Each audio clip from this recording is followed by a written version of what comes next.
Welcome to our Smart Women Savvy Money July webinar. Whether it's your first time listening or a returning member, I want to thank you for carving time out of your busy schedule and join us. My name is Millú Ramirez, and I am a wealth advisor and financial planner at Urban Wealth Management.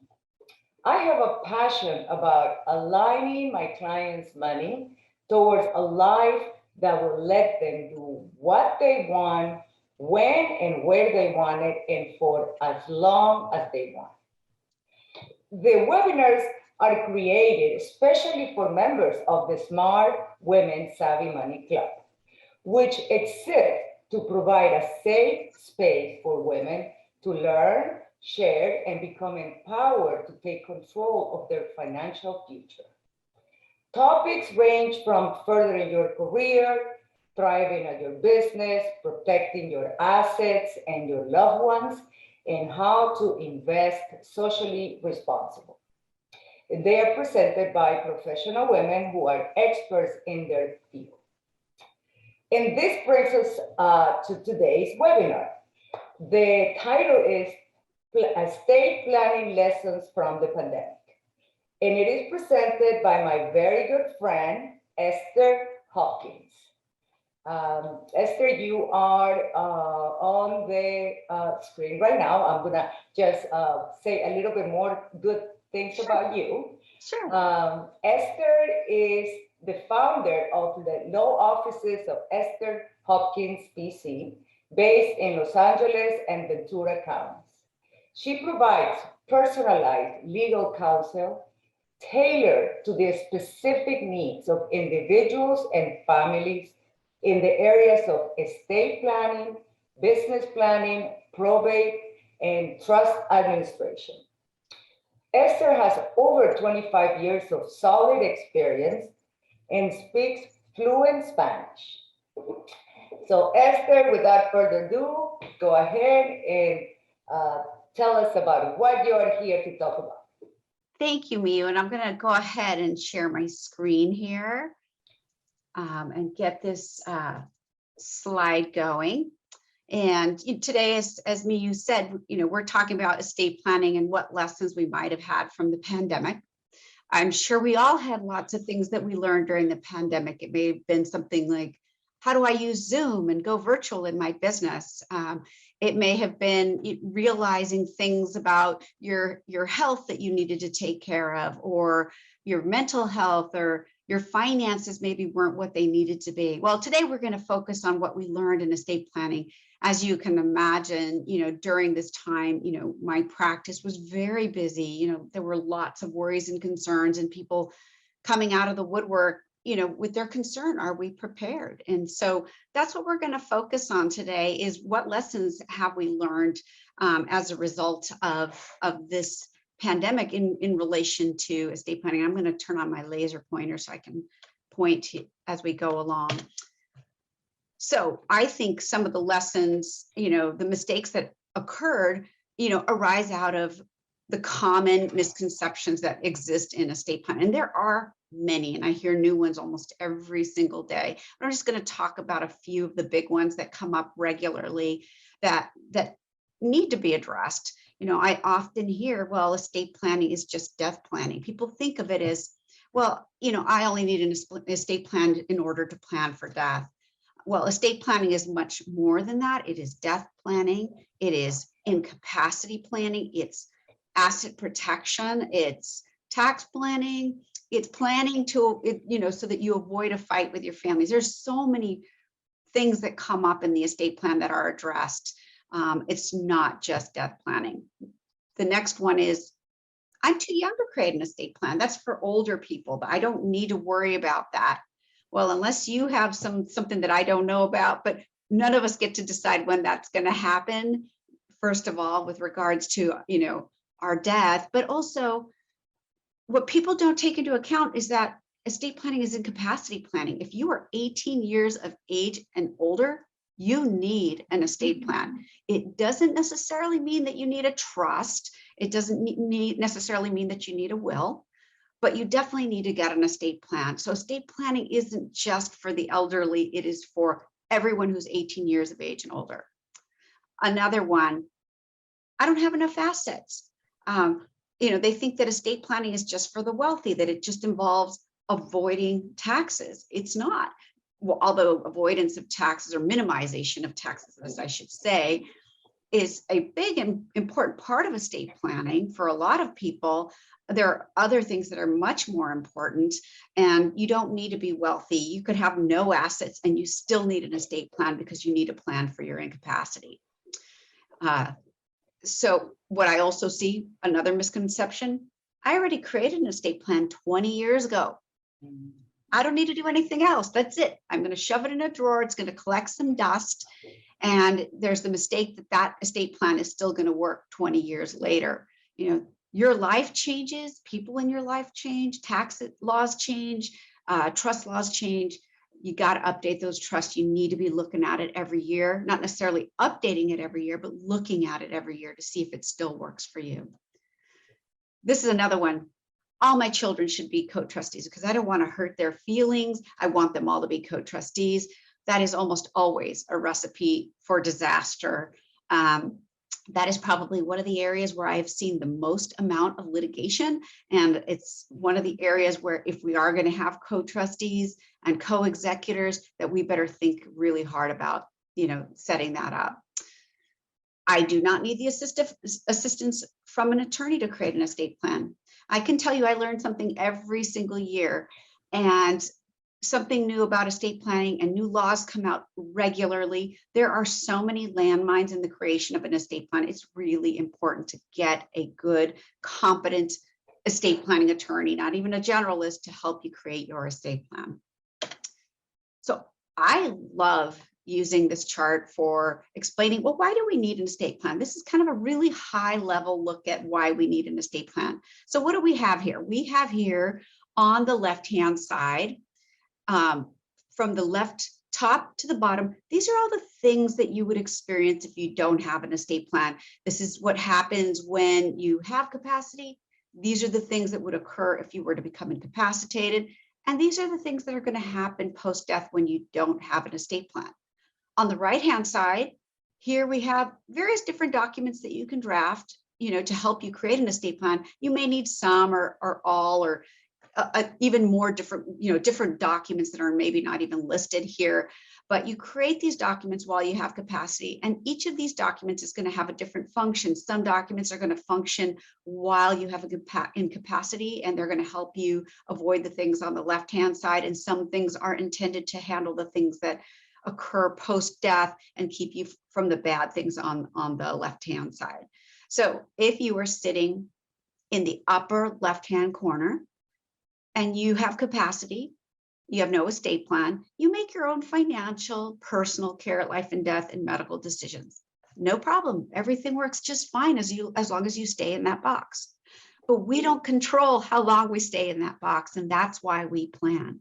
So if you fall below this line right here and you become incapacitated, you are going to end up in a conservatorship process, because there isn't a single person out there who has the power to make financial, personal care, life and death, and medical decisions for you without having the court appoint you as the conservator. Okay, conservatorship is the process where the court takes over control over all of those decisions for you. They will appoint a conservator for you. They get to decide who that is, not you. The court decides. It's a really, really expensive process, and the quickest way to see your money disappear at a time that you are incapacitated. It ties up all your assets in the court. And the main goal that the court has is all those assets must be in existence for the benefit of that beneficiary. So if you own a business, for example, they're going to do a fire sale on that business, whether you like it or not. Maybe that wasn't even what you wanted. Okay. Maybe you have an investment that you liked. Well, the court maybe won't like that because they want to see an income producing asset, and they may make you change the character of your assets. Not a good thing. It's terrible when you're in conservatorship. It's very shocking for people when they realize I'm required to get rid of all these assets that I had. So we want to avoid conservatorship at all costs. So how do we avoid conservatorship? the three main documents that we draft for every 18-year-old are a durable power of attorney, an advanced healthcare directive, and a HIPAA waiver. The durable power of attorney is a document you draft up here. Typically, it doesn't kick in unless you're incapacitated. And the purpose of that document is so that you can appoint that agent who is going to make financial decisions for you if you could not. By creating this document, you've now managed to keep all your finances out of this conservatorship process. An advanced healthcare directive is similar. You create it up here, but the powers that you grant for this agent are to make medical care, personal care, life and death decisions for you. So these two individuals could be very different individuals. By drafting this document, you now have kept those medical, life and death, and personal care decisions also out of this court. Those are the two main documents that we draft so that we can keep those decisions out of court, okay? So what is that HIPAA waiver? Well, how does your agent on your durable power of attorney pay your medical bills and your healthcare agent make medical decisions for you when the HIPAA laws prohibit your medical providers from disclosing medical information about you, right? Well, that's why we also draft a HIPAA waiver that identifies these individuals as having the power to make those access that medical information during your incapacity. So this is what incapacity planning 101 looks like. Every 18-year-old needs this. My kids turned 18. That was exactly what I did when they turned 18. Because as their mother, I lost all power to do anything for them anymore. I just made a call today to try to get an insurance quote for my daughter. They said, sorry, you don't have power. I had to get my power of attorney in place so that I could even just speak to the insurance company. So that's why you need it. Now, if you have a trust, we'll talk about why you need a trust in a minute, but if you have a trust, and not everybody needs a trust, you're going to create it up here. Every trust has a grantor. That is the creator of the trust. Every trust has a trustee that is appointed by the grantor. The trustee has the power to manage any assets that are owned by the trust for the benefit of the beneficiary of the trust. Up here, you're the beneficiary, you're the trustee. But if you were to become incapacitated, you're going to go ahead and have your successor step in and manage the trust assets for your benefit. So you're still the beneficiary, but somebody else now steps in. So this trust should be drafted in a manner that provides for what happens to the trust assets if I'm incapacitated. So the trust also works to help keep all of those assets out of the conservatorship. So I often get a lot of people confused about, well, what is the difference between the trustee of the trust and the agent on the durable power of attorney? A little confusing, right? Because I just finished saying that this person is going to manage your finances. The agent on the durable power of attorney is going to handle your finances. Well, first of all, I tend to like that the trustee of this trust, while they're incapacitated, and the agent on this durable power of attorney should be the same person. I prefer to see that. The difference is this person's sole power is to manage the assets that are owned by the trust. The agent on the durable power of attorney will manage any assets that are not owned by the trust while you are living. Because while you're living, not all of your assets are going to be owned by your trust. There's certain assets where you're going to designate the trust to be the beneficiary effective on your date of death. So the trust doesn't own it. The trustee doesn't have any power. So taken together, trustee manages the trust assets. The agent on the durable power of attorney manages the non-trust assets, and among other financial powers too. The agent on that durable power of attorney also will have the power to, for example, file a lawsuit against somebody, defend a lawsuit, apply for credit. That's what those two documents are doing. They're granting that person that you have been trusted to handle your finances for you all the powers they need to do what they need to do to take care of your finances for your benefit. All right, so let's move on, and we're going to now talk about what happens after our date of death. So whenever somebody dies, whether you are on the left or you are on the right, okay, there's always going to be an administration, a winding up of a person's estate. There's a real big misconception that I have a trust. There's nothing that needs to be done when somebody dies. That's not true. You should still be seeing the attorney. You still should be talking to your CPA, your financial advisor. and making sure that you are coordinating with them, because there are a lot of things that need to be done, whether you're on the left or the right. There needs to be notice to creditors, payment of creditors, notice to government entities to notify them that the person has died. You're notifying all these people and telling them, if you have a claim, speak now or forever hold your peace. That's basically what you are telling these individuals. You have to do that. You have to file final tax returns and wind up the estate. And then whatever's left over is distributed to whoever's entitled to receive it. Well, if you do not have an estate plan, that administration process is done with court supervision. That's the only difference. If you do an estate plan, you can do it privately with no court intervention. But if you don't plan, you're going to end up in this very, very, very expensive process called probate. That's all probate is court supervised administration of a decedent's estate. Okay, expensive. The fees are based on the gross value of the estate. If you have a $500,000 home and you have $499,000 debt on the property, the fees are still based on $500,000, and the minimum fees are $26,000 minimum. Okay, it's a public proceeding, so anybody can go in and see what your assets were. As we stated, the court has jurisdiction. They get to, approve everything. Nothing gets done without their approval. The court decides who the executor or administrator is. If you haven't done that, your assets again are tied up in court in the same way that the conservatorship court process did that. So we prefer to keep out of this probate process. How do we do that? Well, the biggest way to stay out of that, if you own real estate especially, is to have a trust. A trust avoids probate. A will does not avoid probate. Okay, so why do we need a will? We still need a will. We call it a pour over will.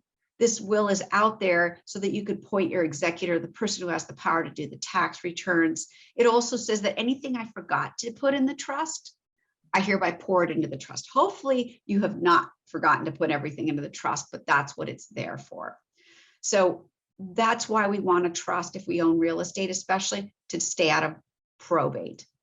So other purposes for the trust, well, let's say that your children are underage. If you left your minor children money, your children's money is going to be stuck in another court process called guardianship proceedings. So you can't leave money to a minor.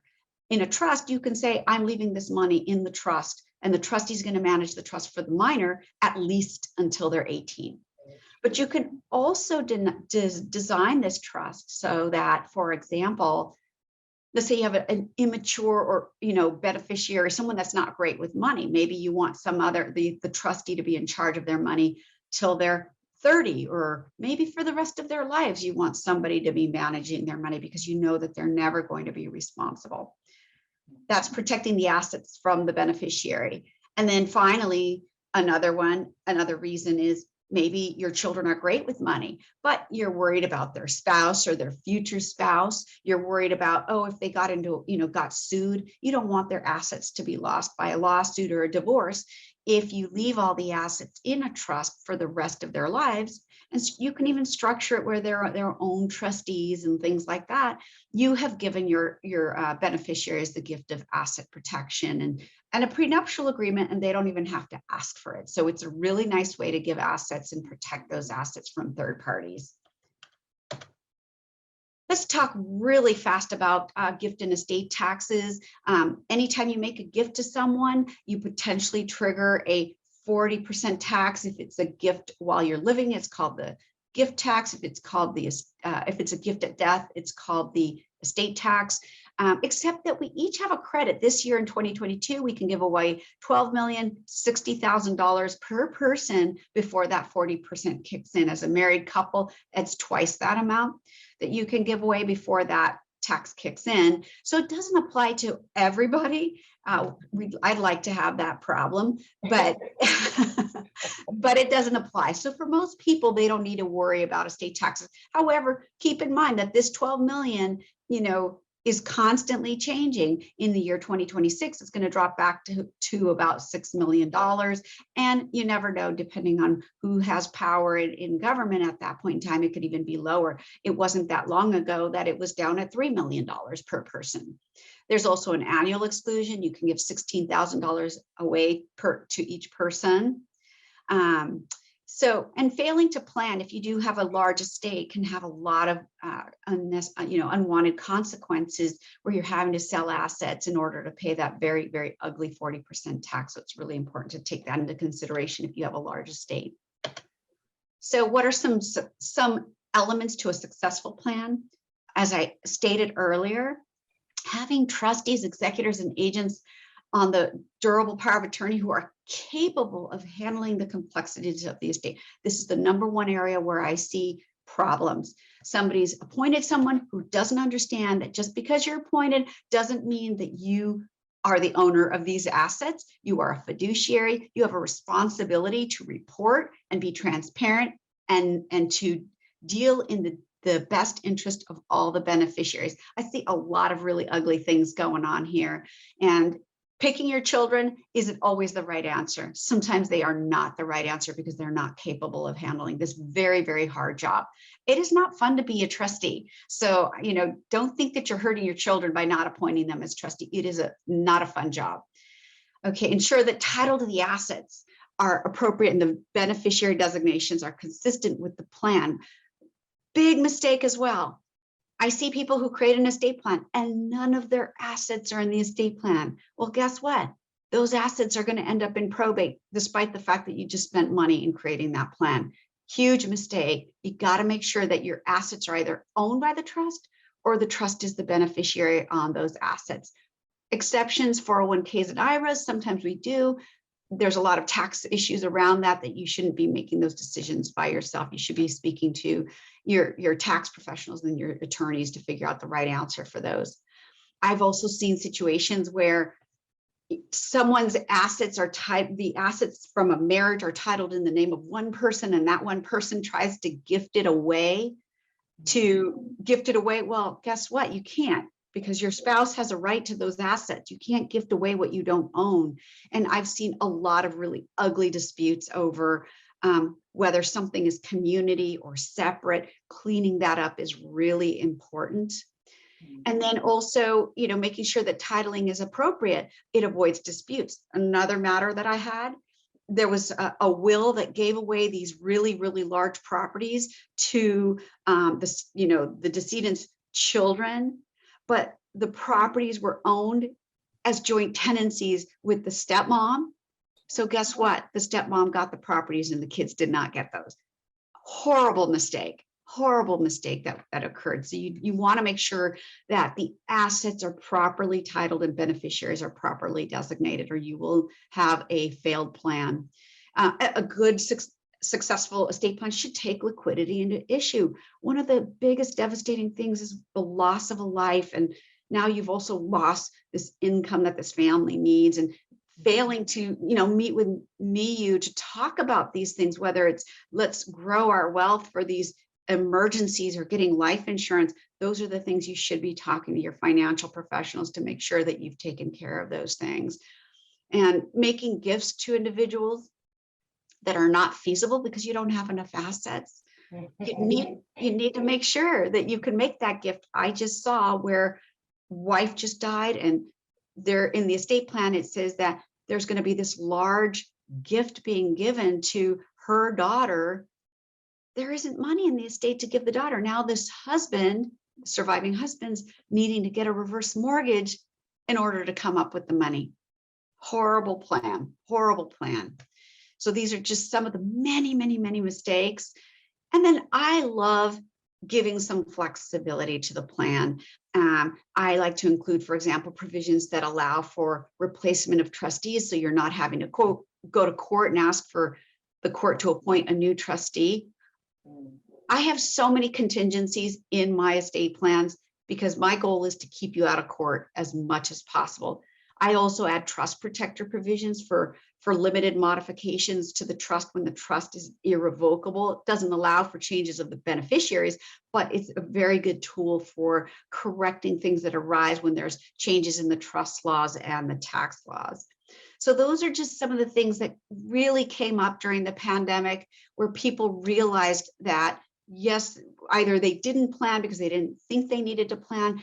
Incapacity was a major, major, major factor. They didn't realize they had a family member that was sick, and all of a sudden they weren't able to handle the affairs for their family members because of the incapacity during COVID. It was very awful, and it was very devastating for those families. And then in those cases where, they had a loss, lots of probates that we had during this time frame, it made people really think about things a little bit differently. And again, I had a plan, it's not working, I don't understand why, because there wasn't enough thought about how the plan was created, and working with a competent team of professionals, attorneys, CPAs, financial professionals, to make sure that you've got everything in order, super critical. So those are some of the lessons that we have seen. Millú, do you have any comments or? Yes, actually, when one of the issues you said you encounter the most is when, let's say there are 3 children and the parents want all the 3 to be co-executors, or and then you mentioned that you could have one to be just the healthcare directive executor, the other one just for the durable power, and or when they mean co-executor is that the 3 of them have the decisions over each one of those separate, tasks. And why is that a problem? Okay, so the problem arises, for example, my kids get along great, right? I want them all to have decision making. Well, one, there's the logistics of administering an estate when you've got to get 3 people to sign off on every little thing that's being done, right? You're selling a house, you're opening and closing bank accounts, you have one kid who lives in another state or somewhere far away. It's just easier to delegate that to one person who can go handle it without waiting to coordinate for everybody to be present. That's one thing. The next thing is, you will not believe the things that people fight about. They'll say, well, it's all laid out who gets what, right? That's Exactly. That's not usually. I know that sometimes they could delay. They could delay the selling of the house because they think, oh, house is going to go up in price, let's wait a year. Perfect example. But the other sibling says, no, we need to sell it now because I want to buy my own home with that share. Yes. You're right. I mean, yes. Yes. Or investments. I mean, the market is down. Why should we sell? Let's just wait. But the exactly says, no, I need it for whatever. Yes. And so those are perfect examples. And things like, I think, this isn't a good sale price. We need to sell it for that. Or I need to spend money to fix up the house. These are all things I am handling right now, a litigation involving 2 co-trustees where they can't agree on anything. And really, at the end of the day, one of the co-trustees, in my view, is, taking advantage and trying to get an unfair advantage against the other beneficiaries who are not the other children. She wants the house. And so she's trying to stonewall the whole process. And so the other trustee is not able to do anything because they have to do everything by unanimous decision. So now we're in court, and guess who's going to decide everything now? The court. So in that particular situation, had I been the one to design that trust, I was not involved in creating that plan, I would have been adamant that they should not be co-trustees. I would have insisted, knowing the dynamic of the family, to put in a third-party fiduciary in that particular situation, because the kids never got along. They never got along to begin with. So how are they going to be able to have a unanimous? Yes. Yes. And there is no time frame that the trust has to be executed. There is no particular time frame. You just have to be reasonable.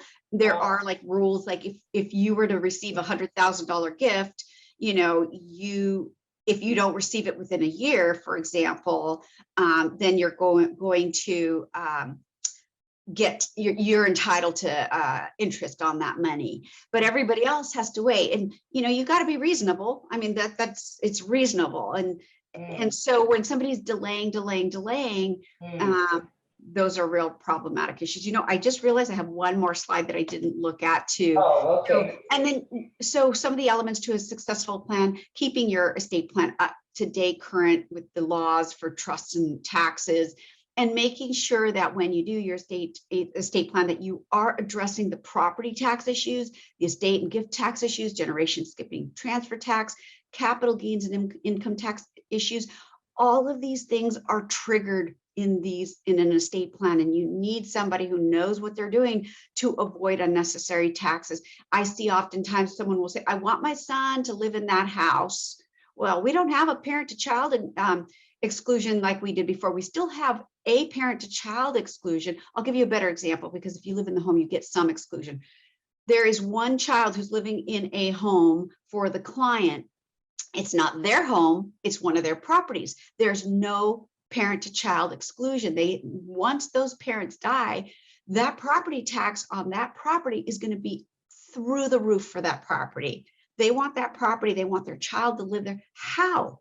They're not even going to be able to afford the property tax anymore. So those are the things that people just don't take into consideration. You know, you're not going to get that off of LegalZoom or a person who's a generalist creating an estate plan. You know, this brings me to another question, Esther. Sure. If someone were to do their living trust before 2026, when the exclusion estate planning is going to change, so does that mean today, if it's a single person and they die in 20 years, not, you know, they did their plan when the exemption was 12 million. But if when they die, the exemption change, how does that affect that amount? Does it? Great question. Yeah. Great question. So, for example, my trust is not designed for 12 million. It is designed for whatever the tax is at that point in time.